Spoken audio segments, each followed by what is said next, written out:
నేను అది అయోధ్యలో వచ్చే వాళ్ళందరికీ నిత్యం అన్నదానం పెడుతున్నా, అన్నప్రసాదం ఇస్తున్నా. ఎవరు వచ్చినా కానీ ముందుగా నాకు ఇన్ఫామ్ చేస్తే వాళ్ళకి రెడీ చేసి పెడతా. ప్రస్తుతం 1000 మంది పైన వస్తున్నారు. మన తెలుగు వాళ్ళకి భోజనం దొరకదు అక్కడ, అందుకని అందరికీ ఉచితంగా పెడుతున్నా.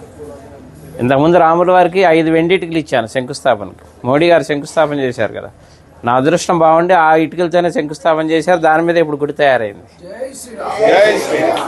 తర్వాత రాముల వారికి బంగారు పాదుకలు చేయించా, వెండి పాదుకలు, బంగారు పాదుకలు. వెండి పాదుకలు తీసుకొని దేశం అంతా అన్ని దేవాలయాల్లో పూజలు చేయించా. బంగారు పాదుకలు తీసుకొని రాముల వారి రామేశ్వరం నుంచి అయోధ్య వరకు నడిచి వెళ్ళాను. అది కూడా రాముల వారు నడిచిన దారిలో వెళ్ళా, డైరెక్ట్ వెళ్ళిపోకుండా వెళ్ళి ఇప్పుడు అక్కడే స్థిరనివాసం ఉంటున్నాను. తర్వాత ఇప్పుడు ధనుసు చేయించా 14 కిలోలు. రాముల వారి వనవాసం 14 సంవత్సరాలు, అందుకని 14 కిలోలు చేసా. కిలో బంగారం, 13 కిలోలు వెండి. ఇది రాముల వారికి కోదండరాముడికి వచ్చే చేతిలో ఉంటుంది, ఫస్ట్ ఫ్లోర్లో వచ్చే రాముల వారి చేతిలో. ఇప్పుడు నా మిస్సెస్ అక్కడే ఉంది అయోధ్యలోనే, నిత్యం అన్నప్రసాదం ఆమె చూసుకుంటుంది అక్కడ. వచ్చి చెన్నై అండి, జిఆర్టీ వాళ్ళు చేశారు. అలాగే నేను ఒక పెద్ద గుడి కడుతున్నా అయోధ్యలో. అంటే రాముల వారి గుడి ఉందిగా ఇంకెందుకు అనుకుంటారేమో. నేను పెట్టేది వంశవృక్షం. బ్రహ్మ దగ్గర నుంచి లవకుశుల తర్వాత కూడా 20 మంది ఉన్నారు, ఇంకా మొత్తం 64 మంది. తర్వాత సీతమ్మ వారి వంశం, చంద్రవంశం, సూర్యవంశం, చంద్రవంశం, మొత్తం 450 విగ్రహాలు వస్తాయి. అంటే రాముల వారి వంశంతో పాటు రాముల వారికి అనుబంధం ఉన్న ఎవరెవరు ప్రముఖ వ్యక్తులు, మహా ఋషులు ఉన్నారు కదా, సప్త ఋషులు, వాళ్ళకి ఎవరెవరు సాంగత్యం ఉందో అందరి విగ్రహాలు పెట్టిస్తున్నా. ఎందుకంటే మన ముందు తరాలు వాళ్ళకి తెలియాలి రాముల వారి వంశవృక్షం అంతా. అందుకని శాశ్వతంగా ఉండాలని పెద్ద స్థలం కూడా తీసుకున్నా, ఒక 5 ఎకరాలు అక్కడ పెడుతున్నాను. 5 సంవత్సరాల ప్రాజెక్ట్ అది, రెడీ చేస్తున్నా. అలాగే ఇప్పుడు అయోధ్యలో అంటే మన తెలుగు వాళ్ళ తరఫున నేనేం పని చేసినా తెలుగు వాళ్ళ తరఫున చేస్తాను. అయోధ్యలో వాల్మీకి ఎయిర్పోర్టు, ఇక నేను వెళ్తూ వస్తూ పోతూ ఉంటాను కాబట్టి 2-3 సార్లు చూశాను, కానీ నాకు ఎందుకో లోటుగా అనిపించింది. అక్కడ ఒక విగ్రహం పెట్టిద్దామని గవర్నమెంట్ అప్రోచ్ అయితే పర్మిషన్ ఇచ్చారు, సెంట్రల్ గవర్నమెంట్. 16 అడుగుల వాల్మీకి విగ్రహం పెడుతున్నాను. ఆ విగ్రహం కూడా రెడీ అయిపోతుంది ఇప్పుడు.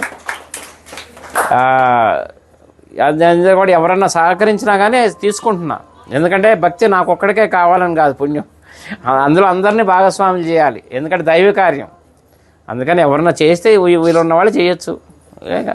అనుగ్రహం మొదలుపెట్టాను, వర్క్ జరుగుతుంది ఫాస్ట్గానే. మార్చి ఏప్రిల్లో విగ్రహ ప్రతిష్టాపన అయోధ్యలో. అట్లా అన్ని కార్యక్రమాలు మీరు ఎవరు ఎప్పుడు వచ్చినా కానీ నాకు చక్కగా నాకు ఫోన్ చేస్తే ముందుగా అన్ని ఏర్పాట్లు చేస్తారు. రూములు కావాలన్నా అక్కడ 48 రూములు కూడా కట్టబోతున్నాను. వచ్చేవాళ్ళు ఇప్పుడు ఉన్నాయి, ప్రస్తుతానికి 4-5 ఆశ్రమాలు తీసుకున్నాను, మన హ్యాండ్ ఓవర్లో ఉన్నాయి. ఎవరు వచ్చినా అకామిడేషన్ అది ఏర్పాటు చేస్తారు అయోధ్యలో. నా నంబర్ కూడా నోట్ చేసుకోండి, 9550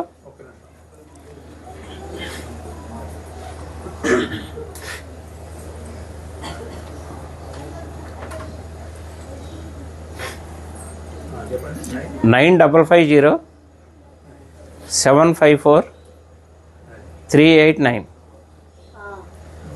చల్లా శ్రీనివాస్ శాస్త్రి అయోధ్య అని పెట్టుకోండి.